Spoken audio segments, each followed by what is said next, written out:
Greetings and salutations. This is Abdelhadi with The Bitter Truth, where we may not have all the answers. We're going to ask an awful lot of questions. And today, my guest is Miko Peled. Miko is the author of Injustice, the story of the Holy Land 5. He is also the author of The General Sun. He's a friend of the show. He's been on before. And today we're going to be talking about the Holy Land 5 and that whole thing. And before we jump into all that, a quick note, you can become a bitter pill on patreon.com/The Bitter Truth. And we've got some new prizes and things for that tier. But Miko, are you there? Yes, I am. Sir, listen, let's kind of jump into it. I mean, for those that don't know about the Holy Land Foundation and the men that were tried and, in my opinion, wrongfully accused and wrongfully convicted. But I'd like to get at least a quick background on that case and kind of what ended up happening, and then get into some of the particulars. Sure. First of all, thanks for the opportunity to talk about this. This is a terribly important case. It's a terribly important story, and it's very sad that it's getting really practically no coverage anywhere. Mostly because there's so many horrifying stories out there that some things just kind of get thrown by the wayside. But it's a very simple story. It's a story of a Palestinian Muslim organization, relief organization here in the United States. So it was run by American Palestinian Muslims, the Holy Land Foundation for Relief and Development. It was, at the height of its existence, the largest Muslim charity organization in America. It received accolades and awards, and from every organization. It was rated. It was given the highest ratings by every standard, by every organization that rates relief organizations. They were doing great work. They were working with the State Department. They were working with the United Nations. They were working with other international relief organizations, focusing mostly on Palestine, but available wherever there was a need.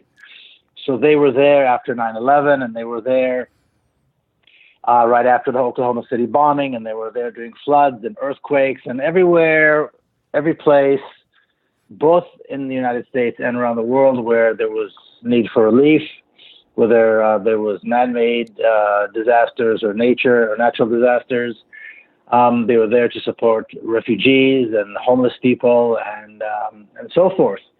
And because they were Palestinian and because they were Muslim, at a certain point, they got the attention of Zionist pro-Israeli watchdog groups, like particularly the Anti-Defamation League, or the ADL, which pretends to be a civil rights organization, but is really a watchdog, racist, and supports violence against Palestinians. And they began to undermine the Holy Land Foundation reputation. They began to publish articles. They created coalitions with some Zionist politicians like Chuck Schumer and Anthony Weiner and others. And this is in the mid-90s, or early to mid-90s. And they began spreading rumors that the Holy Land Foundation and some of the men who were running it, Shukri Abu Bakr and Hassan Elashi and others, were somehow members of the Muslim Brotherhood. They were sending money to Hamas. Mind you, until 1995, even if they were sending money to Hamas, it was not illegal. Hamas was recognized as a terrorist organization here in 95. But they weren't. Then they went to the IRS and started asking or demanding that their not-for-profit status be revoked, and on and on and on. And this was, throughout the 90s and until 2001, and then there was 9/11. After 9/11, there was a sense of panic, which I describe in the book in detail, and is also described in other books of people who were present in the halls of government in Washington, D.C. There was a sense of panic. There was a sense of, we got to do something. At least we got to show we're doing something. So let's round up the usual suspects. Well, Holy Land Foundation was run by Palestinian Muslims. They're sending money to Palestine. Therefore, they were at the top of the usual suspect list. So in December of that year, so just a couple of months after 9/11, George W. Bush, who was president, closed them down without due process using an executive order, declared them a terrorist organization, and froze all their assets. Now, this was at that time of the year was just after Ramadan, so there was a lot of money in their bank account. Right. Money that was, of course, donated. So They were closed down and declared terrorist organizations. When I spoke to their lawyers, because it took me about 4 years to work on this book. It's a lot of information. I mean, really, it was a lot of work. And their lawyers found it very interesting because when this happened, they were not worried. They were not angry. They said, look, America is under attack. It's perfectly natural that the American government and Americans are scared. They're acting without thinking. We did nothing wrong. We can prove that not only can we prove that we did nothing wrong, but we have all the paperwork. We can show that we've always done everything right. We've only worked with organizations in Palestine and other places that were vetted and approved by the United States government, by the CIA, and so forth. We always paid our taxes on time. They had all their tax returns. Every penny that was donated to them could be traced. So they were not worried, and they went and they sued the government, which is what you do when the government acts arbitrarily, and they were sure everything was going to be fine.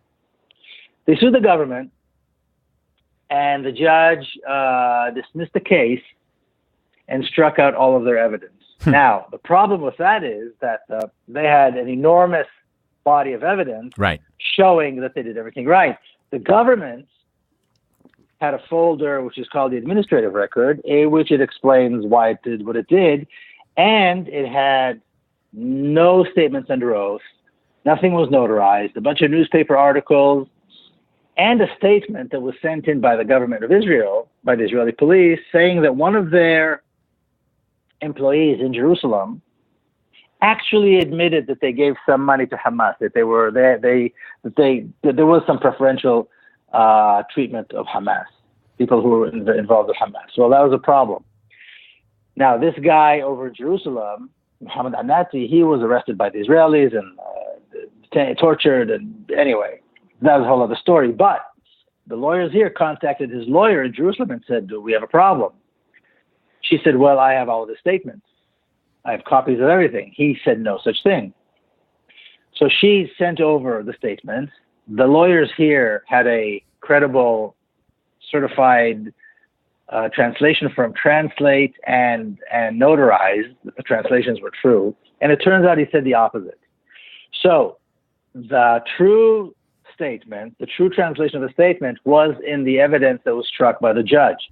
The wrong translation was in the record. Right. So they went to appeal, and the appellate court said, well, maybe she shouldn't have struck the evidence. Maybe she should not have dismissed the case. However, and this is when the lawyers realized something was terribly wrong. However, the appellate court said, this is not a normal case. This is a case that involves national security, and really that was the point. It's always the excuse. The lawyers realized. Yeah. I'm sorry? It's always the excuse, national security, yeah. That was probably one of the first times it was used in this context of Muslims and Palestinians. And then they realized a Muslim Palestinian is not going to get a fair trial in America. Moving forward a little bit, fasting forward, they suddenly the lawyers heard that there was a criminal case being put together. And they said, how could there be a criminal case? There was no crime. Right. Well, it turned out that the government changed the story, rearranged the indictment, rearranged the claim. So now they weren't saying that they gave money to Hamas. They said that the organizations with whom they were working in Palestine were controlled by Hamas.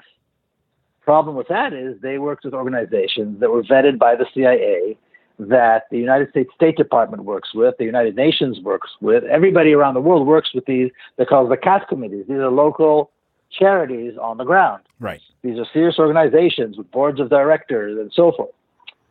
And so the government brought two expert witnesses who were Israeli nationals who testified anonymously. One was a member, so they claim, of the Israeli secret police, the Shabak. The other was a member of the Israeli military intelligence. That would be Avi and Major Lior. Exactly. Avi. Okay. Exactly. This was a violation of the Constitution. This was unprecedented in the history of the United States, that a judge would allow expert witnesses to testify anonymously. So in other words, there's no way for the defendants to really cross-examine them. Even with that, the defense team cross-examined them, questioned them, and made it absolutely clear. And I show this in the book because I've got transcripts of the trial. Right. I read 20,000 pages of transcripts, which I wish I could put all of them in the book, because that's how you see the injustice. Otherwise, it's just me saying so. So I put quite a lot of, I couldn't put all 20,000 pages, grant you, but I put quite a lot of transcripts in the book so people can read them. And so I show how they cross-examined them, and they do you know any of the members of the board of the committees, these charity organizations that are listed in the indictment? No. Have you ever been to their offices? No. Do you know the previous board of directors? Do you know how they're elected? I mean, they didn't know anything about these organizations, but they said, we don't need any of that because, and this was said in a court of law here in the United States by an expert witness under oath, we can smell Hamas. Yeah, I saw that. We can smell Hamas. So that's good enough. That's good enough to claim that somebody is a terrorist. I can spot guilty people just like that. Yeah, I can smell them. And then there are other problems. They were saying things like, well, and again, this was, they had expert witnesses. They had all these PhDs, people like Matthew Levitt here from Washington, D.C., people who sit in think tanks, people who advise the president that we see on CNN, terrorism experts say that because Holy Land Foundation was supporting Palestinian orphans, they were not only supporting terrorism, they were encouraging terrorism. Why? Because obviously a Palestinian child can only become an orphan as a result of his parents being a suicide bomber or a terrorist. And as you point out in the book, of the 80 cases that they cited, only 3 guys got killed making a bomb. 11 of them were shot by Hamas's collaborators. Yeah. Exactly. So in other words, really none of them died of anything that could be that was related to terrorism. And then what I did is I went and I looked at a list of some 300 Palestinians who participated in suicide missions. And in those years where there were suicide missions, it's been a long time since there have been any. Sure. And none of them had children. Right. So in other words, whichever way you look at these orphans, that they're becoming orphans had nothing to do with this. And here you had terrorism experts, PhDs from top universities sitting here in Washington, D.C., under oath in a court of law, swearing that by helping these orphans, they were encouraging terrorism. And that's how the trial was run. See, but this is what's so infuriating is that's like saying that the Red Cross and the Salvation Army helped Slobodan Milosevic because they helped orphan kids. They helped hungry kids. It's the stupidest argument I've ever. And then a point that you made that I don't want to just kind of go on. You said it, and I don't want it to just sort of go away. HLF the Holy Land Foundation were working legitimately, and even with agencies in the government of Israel that were certified by the Israeli government. Yes. They were kosher, no pun intended, with everything to do up and down the line. They didn't work with anybody that they didn't vet. They didn't just have some guy come in and go, oh yeah, hey, my village got bombed. They were like, they vetted every source. They kept meticulous records, and yet the Israeli government still had the audacity and the temerity to come forward and say, yeah, look, these guys are working with Hamas, and we bought it wholesale and flimsy. I mean, this country has de-evolved into the last 2 groups who can have anything to do with injustice is really Muslims and fat people. That's it. Those are the last 2 folks that have almost no agency in this country. And if 9/11 happened again, there would not be flowers at a mosque. I could tell you that. But I'm sorry, but so continue. So the sentences that these guys got were nervous. I mean, these were like some serious. So hold on. Oh, go ahead. I'm sorry. Hold on. Go ahead. Before there were sentences, the first trial ended with a mistrial. Mm-hmm. No convictions. Right. No convictions were handed down at all. And in one case, Mufid Abdelkader, who again, he was one of the defendants who had nothing to do with the running of the organization. He was a volunteer. He would come to events and sing and do fundraising and stuff like that. He had nothing to do with the organization. But he was brought into the indictments only because he has a brother, and his name is Khalid Mash'al. Right. And Khalid Mash'al was the head of the political bureau of Hamas for many years. Now, he hadn't seen his brother in decades, and they live on 2 separate continents. But that was good enough to bring him in. So at the end of the first trial, Mufid was found not guilty on all charges. The judge read not guilty 32 times. Mm-hmm, mm-hmm. When the jury was being polled by the prosecutor, one of the jurors stood up and said, no, I made a mistake. That's not what I meant. So even though the foreman showed that she signed it, even though the defense team stood and objected, the judge called a mistrial on him too. And then the government came back about a year later with a second trial, which ended with all convictions. Mm-hmm. Now, in the second trial, the second judge, I did an interview with Ralph Nader a couple of weeks ago, and he said, it sounds like the second judge was what they call a hanging judge. Well, that's exactly what he was. He allowed even more evidence that should not have been allowed, and witnesses, so much so that these were witnesses and evidence that the first judge, who was no friend of these guys, did not allow. Right. So he allowed all this material, and of course there were all convictions. We had two of them got 15 years in federal prison. One of them, Mufid Abdelkader, got 20 years in federal prison. Remember, he was found completely not guilty of all charges. And the two main characters, the two main guys, Shukri Abu Bakr, who was really the heart and soul and the engine that ran the show, mm-hmm. that ran the operation, and Ghassan Elashi, they each got 65 years in federal prison. And then when they went to appeal, that's not the end, because then they went to appeal. And the appellate court said, yes, perhaps the second judge should not have allowed those pieces of evidence. However, it was harmless. So the lawyer says, what do you mean it was harmless? The first trial, these pieces of evidence were not allowed, and there were no convictions. The second trial, these pieces of evidence were allowed, and there were all convictions. Of course it was harmless. It wasn't harmless. Right. But that was the end of the conversation. The Supreme Court wouldn't take the case. And President Obama, although he was petitioned by a lot of good people, including heads of state of other countries, wouldn't commute their sentence. So, that's it.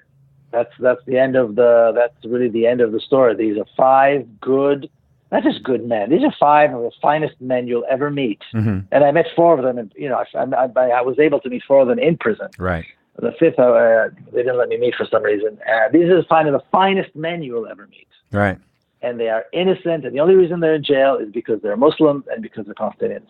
Yeah, no, I listen, my dad's Palestinian. I grew up with the shit. I mean, during the Arab oil embargo before the 6th grade, I think I had more fist fights than Muhammad Ali. They thought we had, they thought we had all the oil on our lawn, under our front yard or whatever. And, I heard all kinds of shit. And, it's funny because I don't really look the part, whatever. And, it's your childhood, you grow up with it. But as an adult, it doesn't bother me now. But when I was a kid, I didn't know any better. I didn't even know I was a white guy till I got to college, right? Because you grow up with the same guys and they all know your parents. But kids are taught this stuff, right? But getting into the prejudice a little bit, I wanted to talk a little bit about Abdurrahman Odeh, because in your book you make this point several times that the FBI really, really tried to work on him to reduce his sentence and get him to confess all this stuff, and he wouldn't do it. He wouldn't sell his guys out. And he ended up getting 15 years. Why were they so intent on getting him? Why were they so intent on getting him to flip? What did they think they had that they could make him flip? Well, he was the second defendant who had nothing to do with the running of the organization. He was a volunteer. He would go on missions. He had nothing to do. He was just a volunteer. And so there was no really reason to pull him in. They pulled him in because they, for some reason, thought that he would flip, and they kept. And this went on for years. He was coming back from a mission in Albania, where Holy Land was providing relief for refugees, and at the airport, before he boarded his plane back to the U.S., there were federal agents waiting for him, saying, "Hey, why don't you come work with us?" And this went on for years and years. They'd come to his house at 5 o'clock in the morning, catch him on his way to work, come to his office, on and on and on. And when one last time he said absolutely no, they came back and they said, well, you're going to regret this. And sure enough, eventually he found out that his name was included in the indictment, even though, again, he had nothing to do with the running of the operation of this organization. Then during the trial, they came up to him and they offered him a deal where he would be out in 3 years for terrorism charges. Mm-hmm. But it came with a gag order. So he said, hold on. That means that you want me to cut a deal, which means I'm admitting I did something wrong, and you were going to use this against my friends, but I will be barred from speaking because of a gag order. Right. No, thank you. Then they came back to him and they said 6 months. Right. 6 months. And his other buddies, who, by the way, told me the story first, I heard the story from them before I heard it from him, they said to him, take the deal. At least we don't all have to go to jail.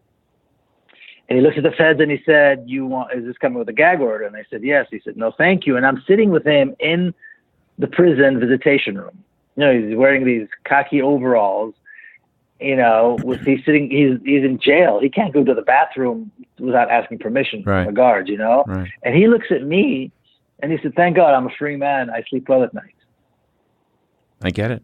You don't see people like that. No, you don't meet people like that every day. That's a superhero. And he would not rat. And he said, he got 15 years. With children, you have 5 years old or 10 years old. After 15 years, they're an adult. They're a different person, right? Right. But he said, that's it. I sleep well at night. And he said, look at all these other prisoners. He said, as soon as the visitation's over, they're all going to be crying. Right. They're all going to be crying, right. Because they're all messed up. He goes, I'm completely okay with what I did. So that's the kind of people they are, and you don't meet people like this every day. But that's his story. And 15 years in federal prison, especially when you're in for terrorism charges, right? Because then you get all kinds of extra treatment. When you get a lot more of solitary, or what they call the SHU, the special housing unit. Right. When you're transferred, you get tons more security, so you're shackled tighter, and your hands are handcuffed tighter. And I mean, everything is affected when you are in for terrorism charges. And of course, it's a stigma. People look at him like he's a terrorist. Well, he's an effing terrorist. And real quick, and I want to talk about the other gentleman as well. But the nail in the coffin, and you didn't name her by name, but I wrote it down because my guts just turned reading about Laura Burns. And the FBI special agent who was one of the last people to visit him and she was the one who said that quote out, "You'll regret this," because he wouldn't open the door at 5 a.m.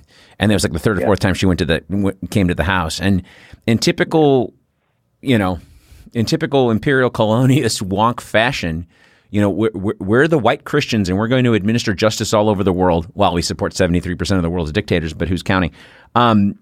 She has the temerity and the nerve to completely dismiss this guy's record. And in cross-examination, you make this point really well in your book. She got her ass kicked in cross-examination in the first trial. Yeah. So what's interesting is when I heard this case the first time, or the beginning of it, I was looking into it. I thought, this is a pretty simple case. Mm-hmm. How could the lawyers have blown this? And what kind of lawyers did they have that they blew this? And then once I got into it and I met the lawyers, mm-hmm. I understood there was no way these guys were getting a fair trial. These were stellar, wonderful, veteran guys, men and women, the lawyers who have done this before, and they've been doing this for years, and they realized, and they said to me, some of them said to me, they were considering quitting the law, because what's the point of being a lawyer if you know that you have a defendant you have a client who's innocent, and there's no way they're going to get a fair trial. That's the reality. And yes, and she was this particular agent, Agent Burns, comes up as a mean, very, very unpleasant person who is determined to see these guys go to jail. Yeah, and with this thing that blows my mind. If you're leaving stuff out as a conscious human being, especially someone who's supposedly educated, I mean, the Buddha said you could read 10,000 sutras, it doesn't make you wise. You figure that she would have a sense of justice at least to examine everything. When that one lawyer was I think her name was Holland. Did you read? No, I didn't check that. Well, you didn't check this. You didn't. So what did you check exactly? It's infuriating. But the other question I wanted to ask you made a point on September 5th, 2011, that the Infocom offices were raided about a week before 9/11. Was there some sense, I mean, in this, I don't want to get down the conspiracy weeds or anything, but was there some sense that the government was trying to hedge its bets because they had known that something was going to happen for a while and they weren't covering their ass? And this was like eerily a week before you go raid an American Arab-owned company to dig up stuff. And yeah, they were having some things happen in the 90s, and like you said, Chuck Schumer and all this. But then on September 5th, 2011, they had their offices raided. Do you know the details of that specifically? Well, they had Infocom. That was Hassan Elashi. He had a company that was accused of doing all kinds of nonsense as well, and that was Infocom. So they were raided, and then of course a few days later there was 9/11. And after 9/11, he was called, and the police came and the feds and everybody, and of course most of the media saying, "Aha, that's why there was a 9/11 because of you, because they raided your office." And now 9/11 is revenge for what we did to you. It's just complete nonsense. There's no connection between the two in any way, shape, or form. But it's like one guy said to me, if you have a beard and you walk by a mosque, to them you're a terrorist. It's gotten that stupid. That's enough. Well, I mean, even that's how it is. Well, and what the American people accept as quote fact. I mean, we have so blurred fact and opinion. I mean, it's fucking maddening. So, for example, when Bush did declare the quote financial war on terror, why weren't the Pakistanis or the Saudis or Dubai or the UAE implicated in any of that financial war on terror? We didn't do shit to those guys. In fact, 41 Osama bin Laden family members flew out of the country within days without being debriefed by the CIA or FBI. And they were meeting with the Carlyle Group. And this isn't Abe's Gazette or, doodah.com. This is mainstream media fact. This is everyone has written on this over the years, including the goddamn New York Times and the Washington Post. So why don't we press the Saudis more? I mean, right now they're stroking checks and the Israelis are whispering in our ears, as to what to do with foreign policy. And everyone's worried about the fucking Russians. So what is it about, and I know the answer to this question, it's rhetorical, but you're the expert, so I want you to answer it. What is it about the American mentality? Go ahead. Let me tell you two things. In terms of the trial, the President of the United States said that these guys are terrorists. Right. He had absolutely no proof, but he said it. Right. So the job of the federal agents and the prosecutors was to make sure they end up going to jail. And so, as to the question, when Laura Burns was being cross-examined by Nancy Hollander, and she said, "Why didn't you read this? Why didn't you read this?" It's obvious that all she did was look at stuff that would corroborate the theory that these guys are terrorists. Right. She wasn't interested. She didn't need to look at anything else because the point was to prosecute and convict, not to look at the truth. Because had they looked at the truth, these guys would have been free. So that was not good because the president already said, everybody's walking backwards to make sure that the president didn't come out a liar and a buffoon, which of course he was. Second issue is Israel-America relations. Now, when you talk about American foreign policy, particularly today, since last December, if you look at all the different decisions that were made by this administration, it wasn't whispered by Netanyahu, by the Israeli government. This was a menu that was presented to them, and they are now following this menu, this list of a to-do list by the Israeli government, written in block letters, absolutely clear. You must recognize Jerusalem. You must move the embassy. You must pull out of the Iran agreement. You must stop funding the little bit of money that was given to to UNRWA, and on and on. Since this was all written by Benjamin Netanyahu, and it's all being cooked by what's his name, this kid who's the son-in-law, who's Kushner. This ambitious, myopic, and narrow-minded kid who thinks he's going to rule the world. Right. This is American foreign policy, at least as it relates to the Middle East and Iran. So it's that severe. And here, you always hear people say, "Oh, the judicial system, it's clean, it's not politicized." Well, first of all, anybody who thinks that the judicial system in America is clean and politicized has to be white and privileged and completely out of touch with the rest of America. Because when Black Americans read this case, to them, this is exactly what was happening to Blacks Mexicans, in America, American and other minorities. Right. So the assumption that there's a judicial system that's clean is an assumption that only white privileged Americans have. And now they look at this and they go, "Oh my God, look what happened." Well, Israel now is meddling with every aspect of American life and all three branches of government. Right. That's the reality. And that's why we don't hear about it, because it's embarrassing.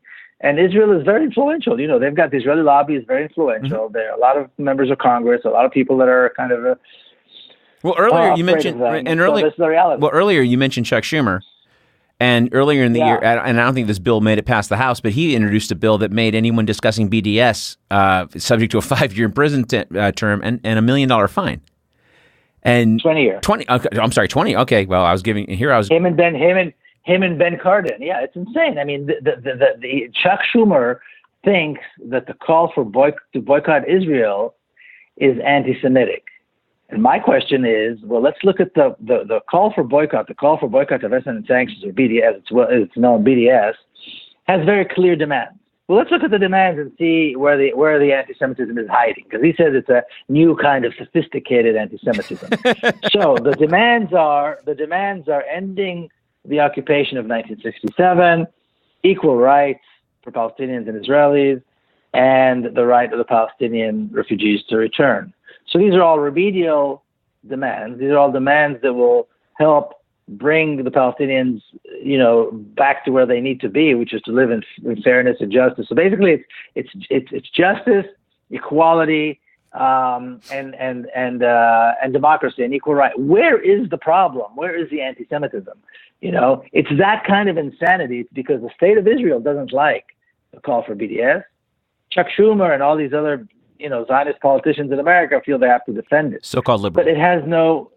Yeah, but I mean, it's complete nonsense, because it cannot be anti-Semitic. It's calling for justice. It's calling for freedom. It's calling for equality. How could it possibly be anti-Semitic? Are they saying that Jewish values are incompatible with justice, freedom, and equality? Yes.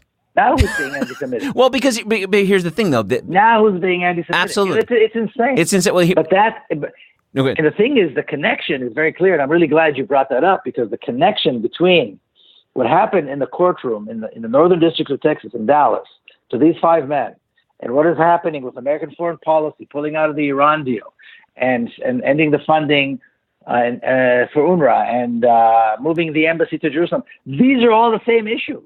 These are all the exact same issue. It's this completely insane and sick relationship that the United States has with the state of Israel. See, and the last time you were on, the last time we had you on, I've got a lot of Jewish friends, a lot of Israeli friends, and I had gotten some emails about our conversation, and some of my more liberal Israeli friends who were like, pro peace and Palestinians, and then when they heard you talk about ending an apartheid state, they're like, well, it's not quite like that. Well, then what the fuck is it like?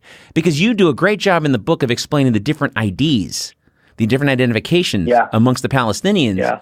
That is basically it's like Escher's world. It's like a fucking Rubik's cube trying to get through. Whereas the Israeli, he's just got an ID, And Escher's world, I like that. And I was talking to my mother a couple of days back, and I was talking about having you on the show, and she doesn't listen to podcasts. She has a flip phone, but she kind of knows about what's going on, and we talked about you, and she said, "Well, that's kind of funny that he said that because we talked about how I don't have, if I wanted to go back, I don't care, but I don't have a right to go back. I can go back and visit, but I can't go back." And she goes, "Oh, that must be why." I got a cousin named Ali Mohammed. He has a lot of fun at the airport. So he was back there 6 months ago, and he was pushing his stay because he wanted to hang out with his mom. And he pushed the 3 months, and he left with a week before, and he was getting nervous because at one point you don't know what's going to happen because they could flip the script on you at any time. And it's a violation of a visa, not like here, but like over there, it's a violation of your visa, and it's bad. And so he didn't know if he would be, held without charge or be a political prisoner or what. But they could arrest him as he's trying to leave the airport. Oh, it's horrifying. Of course, it's terrible stuff. Yeah. And so you do a great job in the book describing these different identifications, and yet. And I know the rest of the world kind of sees this. I mean, they don't even kind of see this a lot. I mean, I know Europeans that know exactly what's going on. Yet in the American media and the American public seems to be so hell-bent on this American exceptionalism that we're this shining light on the hill that we never would back anybody that would do this to people. But we do. And they also think that, the comments I hear a lot is that America supported Israel because they're like us. And they don't mean it. I think, yes, exactly. They're like us. They're founded on genocide and racism. They're exactly like America. It's true. But that's not what they mean. What they mean is they're like us. They're kind of white. They're kind of liberal. They mean that, that's what they mean by that. And it's horrifying. It's absolutely horrifying because the experience that you or any of your family members or anyone who is, Palestinian or remotely Palestinian will have is completely different than my experience. Right. I'm an Israeli citizen, and even a Palestinian who does have Israeli citizenship has a different life than the life that I have as an Israeli citizen who's a Jew. We live under different laws, under completely different realities, not to mention Palestinians who are refugees and so forth. So to somehow claim that it's not an apartheid regime is just like insisting, I don't know, the world is flat and you're not going to convince me otherwise. And that's the end of the story. Don't come to me anymore. And I hear people say that to me. You're never going to convince me. You're wrong. It's not apartheid. I don't care what you say, and leave me alone. That's the depth of their argument, because it is, when you have different laws for different people, it's an apartheid regime. End of story. Especially when you have one part of the population, which is the minority, by the way, having all the privileges at the expense of the others. Well, and really quickly, let's just for a second, let's forget about what's left of the West Bank, whatever you want to call the West Bank, and the Gaza Strip. Let's look at the Palestinians that are citizens of Israel, that live in Israel. It's not like they enjoy the same rights. They still have separate IDs. They have separate neighborhoods. They have separate water rights. They've got their sewage treatment, their trash collection. Isn't it not? It's different than the rest of the Israelis, isn't it? Not only is it different, and not only has it been different since day one, and not only have there been dozens and dozens of laws passed to make sure that this difference is permanent, but now, or a couple of months ago, Israel passed a new law, which is a constitutional law, which is called the nation-state law, which makes these laws that already existed constitutional, which means you can't even challenge them in court, even though the few times that Palestinians did try to challenge them in court, they lost. But so now they have this additional law that protects all the other laws that were all part of a racist apartheid system. That's a legalized racist apartheid system. So of course they live in a different reality, different. When you drive, sometimes you see an Israeli town and a Palestinian town across the highway from each other. You look at Palestinian towns, you look at the homes. Every home has a big black water tank on their roof. You look at the Israeli homes, the Israeli Jewish homes, nobody has a black tank like that on the roof. Why do they have these tanks? Because they have inconsistent water supply. So they need to make sure the tank is filled while the water is being supplied, so that they have water during the times the water supply stops. On the Israeli side, which again, sometimes is just across the street, there's no such thing. There's no such thing as the water supply ending and you having to have some kind of a special tank to store water. There's no such thing. It boils down to the very, very simple things like that. Never mind towns that are built for Jews only and stuff like that. So it's been a racist state from the very beginning. Well, yeah, and you made a point earlier about Americans think that Israel is like us. They're European or white or whatever. Because no one likes to bring this up, and I bring this up a lot with folks that I know, and they get kind of pissy about it. But the Ethiopian Jews weren't exactly welcome with open arms initially, were they? Well, they were. It's funny. Initially, for the first 5 minutes, they were welcomed in open arms. But then after 5 minutes, they were treated just like blacks are treated by white Europeans everywhere. Mm-hmm. And they continue to be treated like that. I mean, they live in terrible conditions. They do not have access to any of the good things that white kids have. But they're Jews. They're supposed to have a right to return. They're Jews, right? They're supposed to be this state of Israel. Absolutely. Right? Absolutely. They get treated. Yeah, okay. But still, there are different kinds. I mean, the Jews that came from Arab countries was the same story. The Jews were brought, basically, from Iraq. Mm-hmm. From Iraq, mm-hmm. from Syria, mm-hmm. from Lebanon, mm-hmm. from Morocco, from Egypt, from all of North Africa, from Yemen, supposedly because they're Jews, but they were put in camps, in kind of concentration camps, where they were not allowed to leave. And it didn't matter if they were doctors or lawyers or teachers, they had to do menial labor because they didn't want to use Arabs and they needed somebody. So, I mean, the racism in Israeli society is complete. You know what I mean? It's racism against everybody because these are European colonizers that came and created the state of Israel. Wow. So it doesn't stop, really, does it? I mean, you've got the... No, racism is racism. Yeah. You know, it's like people talk about this idea of a two-state solution. You can't stop racism and say, well, we're going to stop the racism on these particular boundaries, and then we're going to let the Palestinians have their state and have their peace and have their everything. It's nonsense. You don't stop racism on a certain border. Wherever Israel has control, there's going to be racism, and Palestinians or anybody else who's not, part of a privileged group is not going to have their rights. So yeah, it's racism is all the way through and all across the country, which is why we have a problem. Somebody said to me the other day, a British politician, because I was just there at the British Labour Party conference. He said, "You're not going to be. You're not going to." We talked about the one state, and how the reality is that only a single state democracy over all of Palestine is the solution. He says, "You're not going to impose a single state with an Arab majority on the Israelis. It's just not going to happen." And I'm going, slow down. Nobody's imposing that on the Israelis. The Israelis imposed a single state on the Arabs. That's right. Israel created a single state. Every time in 1947 there was a partition planned by the United Nations. Israel violated it and conquered almost all of Palestine. In 1967 there was another opportunity for a two-state solution, West Bank and all that. Israel went ahead and built settlements for Jews only and kicked out hundreds of thousands of Palestinians, and they continue to do so every day. Now it's a single state that Israel created, and right. Israelis have privileges and rights that Palestinians don't have, and it is a Palestinian Arab majority, but that's because Palestinians have more children. That was easy to anticipate a long time ago. Well, Palestinians like having. They do. They have. It's the way it is. There's nothing wrong with it. No. It's like a bunch of Catholics. Yeah, I get it. In other words, so I got 200 cousins. I get it.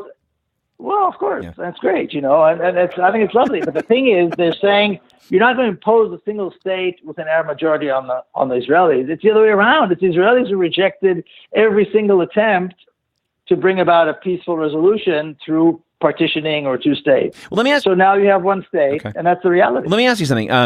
Go ahead. Finish your point. No, that's it. So why doesn't the Middle East offer more than just like tacit lip service to the Palestinian people? I mean, for example, after the Nakba, right, 1948 and everything, from 1948 to 1967, Israel didn't have the West Bank or Gaza, which was an invention, obviously, as we talked about before.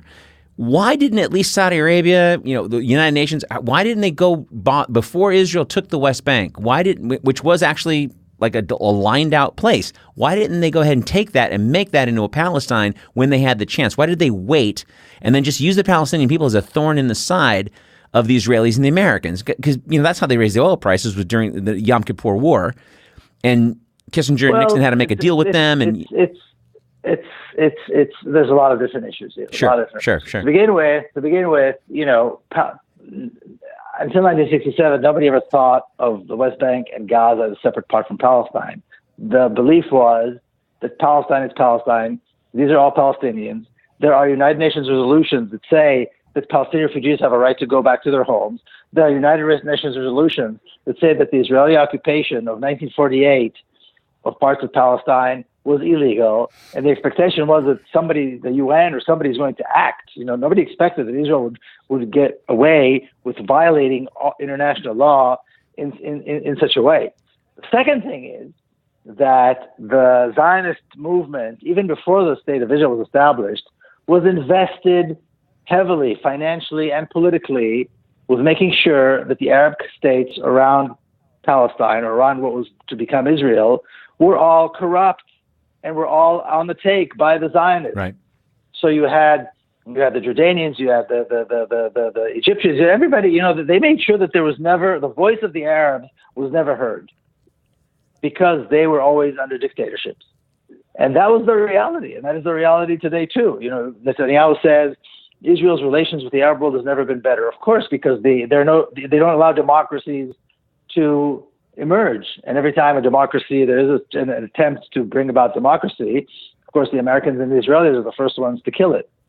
And so that was the reality that they created from the very beginning. They made sure that they had neighbors who could not challenge them, either because they couldn't, because they were weak, or because they wouldn't, because they were corrupt. Right. And that's how they got away with it. But, the first 20 years, nobody assumed that this was going to go on forever. Yeah, no, I get that. And today they want to pretend like there are no refugees. So they take away $300 million from that they used to give to UNRWA, which of course is pittance, because the way the conditions under which Palestinians live in refugee camps is beyond horrifying. Sure. These amounts of money are completely inadequate, right, as they are. And you've got the Israelis who have a $5 billion defense industry, still getting $3 billion a year from us. They sell 60% of they sell 60% of the world's drones to everybody, and it should be the other way around. And they test the $4 billion. Yeah. And they test this shit on people in Gaza. They should take the $4 billion and give it to resettling the refugees back in their homes and allowing them to return.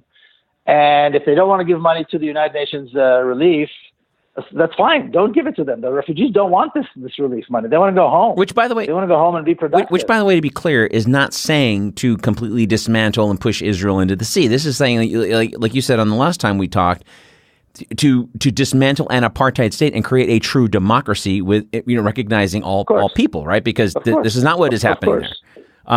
Of course. But real quick, because we got some time to start thinking about wrapping up. But what is the state of the HLF-5? What is going on? I mean, are the appeals done? Is it not going to be heard? I mean, what? Yeah, it's all done.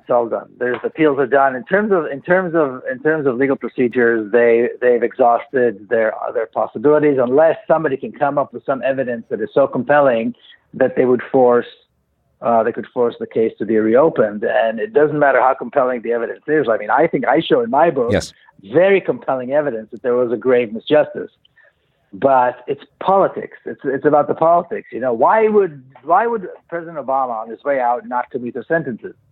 They put together a really strong coalition of heads of state. They were willing to accept them and give them citizenship had Obama commuted their sentence and deported them. He wouldn't even do that. Why? Because these are 5 Palestinians who have been convicted of terrorism, and he's not going to let them free.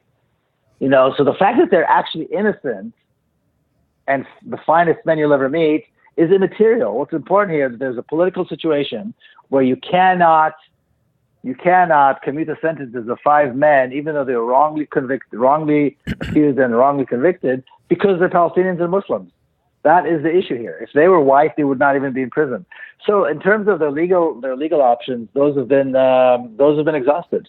Well, and remember, we got 2 of them in for 65 years. That's nervous, man. I mean, see, and in preparation for this talk with you today, I was talking to a couple of friends of mine. A good friend of mine, she's Iranian, and we were talking about this and the whole thing. And I said, listen, if they were white Christians helping the Christian Palestinians of Bethlehem, nobody would say shit. Right? If they were just making sure that if they were white, didn't matter what they did. If they were white, they'd be free. Yeah, absolutely. Yeah. But you put the word Muslim in it. Like, this is a guy I grew up with. I won't name his name because whatever. But I know him since I was 4 years old, and we still know each other. And he lives in Kansas now, and I don't. And he still goes to church and everything, and I don't. And I'm not religious. I don't have a dog in this fight. But he typical baked in the brain shit where he'll say, well, Muslims are the most violent, da da da da. I'm like, really? So you're going to ignore Numbers, Deuteronomy, Exodus, Joshua, and the Revelations, which outweigh any calls for violence in the Quran. Those 5 books outweigh any calls for violence or killing of the infidel combined. And in the Bible, they don't say the infidel. In the Torah, they don't say the infidel, but the non-believer. Joshua, in the book of Joshua, they brag about the wholesale slaughter of the non-believers. And Christians just love to ignore that shit, right? And just go, well, just because. Well, not only that, but I mean, if you look at modern history, if you look at the extermination of the Native Americans, and if you look at the African Holocaust, which was the slave trade was really a Holocaust. The German Holocaust, the Nazi Holocaust, pales in comparison to what was done to blacks and Africans in terms of the slave trade. I mean, who did all this? These were mostly white Christians. Mm-hmm. Who had slaves here? Who created America? Who established the United States? Mm-hmm. These were enlightened white European Christians, and look what they did. I mean, and then you had the Middle East, which was under under Muslim rule for over 1,000 years, which was perfectly, it was a semblance of tolerance. And every community, there were Jews and Christians and Armenians and Muslims, and everybody lived there. And it was an example of moderation and tolerance. Well, except for the Ottoman Empire. Who wants to destroy a good story with a fact? Right. Even under the Ottomans. I mean, when you look at Palestine, there was complete most of the time. I'm not saying there's always the outbursts of violence from time to time. Sure. But as a 1,000-year history, Muslim, there were very good relations between all the different groups. If you talk to Jews, even just pre-1948, sure. Jews and Muslims who lived together in the old city of Jerusalem or the old city of Hebron or other places around Palestine. Yeah. Oh, everybody, they went to school together. The Muslims wouldn't smoke on the Sabbath because they didn't want to offend their Jewish neighbors, or these guys wouldn't cook during the day. I mean, there are all these stories of harmony and working together and living together and so forth. And then when the white Europeans came, when the Zionists came, when the Brits came, it all went to hell. Right. So, the claim that somehow Muslims are the cause of violence and all this, it's part of a myth that has absolutely no grounding in fact or history. Well, and unless it's a reaction, like you made this point the last time we spoke. Unless it's a reaction to occupation, which is natural. Resistance is something else. Yeah, resistance is something. Yeah, else. resistance is another story. But yeah, absolutely, and that's the thing where I think a lot of folks like to. They just don't want to know, and we've gotten rid of the written word. We've reduced the English language to a truncated form of just syllables falling out of people's mouths. I mean, folks have stopped even bothering to learn how to write, much less read, and we've just conflated opinion for fact. Like this trial, one of the things that just drove me crazy in the last few minutes we got, before I let you go, what your book made the point of is just this trial. It was a kangaroo court. The second trial, especially, was just a kangaroo court. It was like it was like being tried in El Salvador. I mean, it was not even what people think. Like Matt Taibbi wrote a book called Divide, which describes the two-tier justice system that you mentioned earlier. And if anybody wants to know about what you're talking about, read Matt Taibbi's book Divide, and it gets into how some homeless kid at Central Park with a couple of joints on him gets 2 years in Rikers awaiting trial, and the bankers who should be in jail, not one was indicted.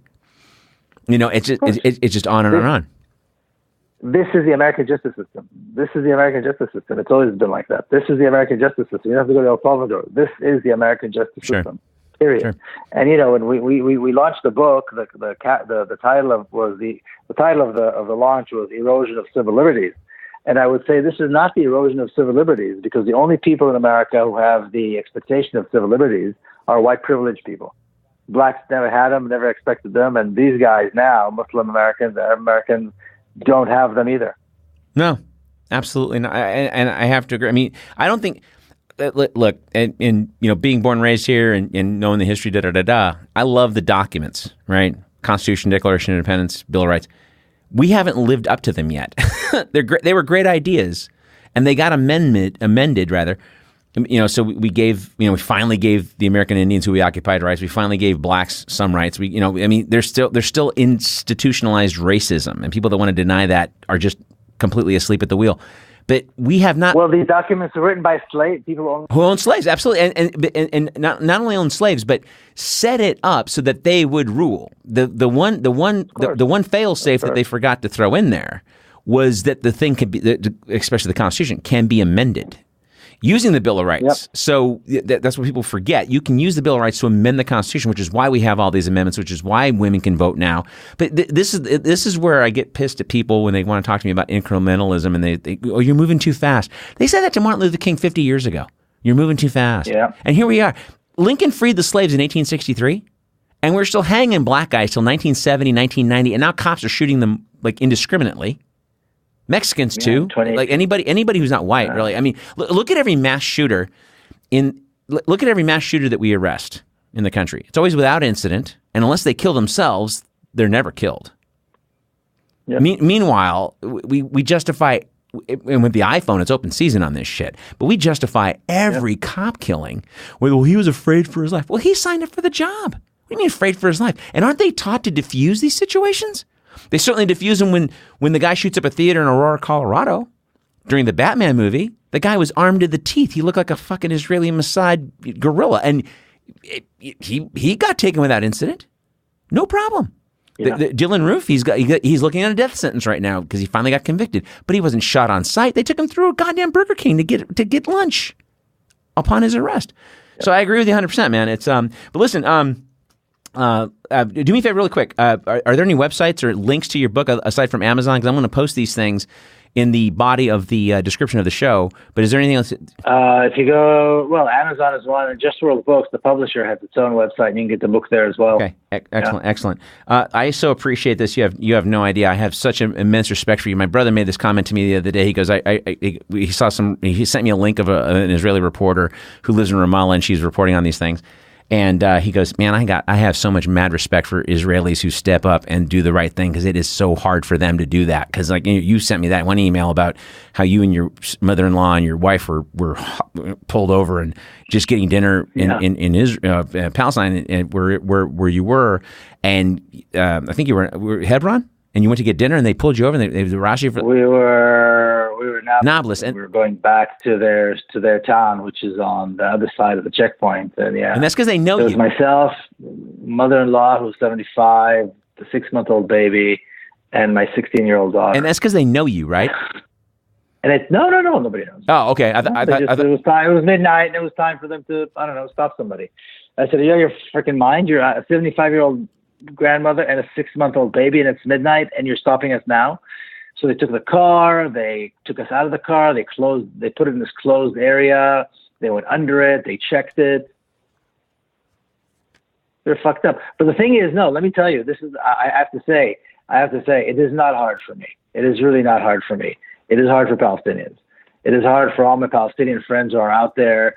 Their kids are shot. They're shot. Their kids are arrested. They're being arrested. They're denied the right to leave. They're denied the right to return. It's hard for them. For me, it's not hard. I mean, the Israelis like me who come out and speak out risk really maybe a little inconvenience, but at most. But that's it. Right on. It's really just for us to come up and say, "Oh yeah, it's really hard for us." It's not. It would be disingenuous. It is extremely hard for Palestinians, and what keeps me going, and what keeps me optimistic, and what keeps me willing to do this is I look at them and I see they're still fighting and they're not giving up. Right. And they've got kids in jail, and they've got kids in the hospital if they were shot, or in hospital if they're shot and injured is a good thing. Look at all these guys murdered in Gaza during these protests now. I mean, they got it hard. We don't have it hard. We just have a little inconvenience, and it's okay for us to use our privilege and be a little inconvenienced in order to do the right thing. Awesome, man. Well, listen, on that note, I'm going to start wrapping up here. Yeah. But folks, my guest has been Miko Peled, author of Injustice, The Story of the Holy Land 5. I highly recommend getting this book. It is an eye-opening account of not only the American perception of Muslims in the world, but also the American justice system. Again, patreon.com/The Bitter Truth. You want to become a bitter pill. Miko, it's been great having you on the show, man. As always, much appreciated. And folks, if this stuff makes you uncomfortable, it's supposed to. Sleep tight.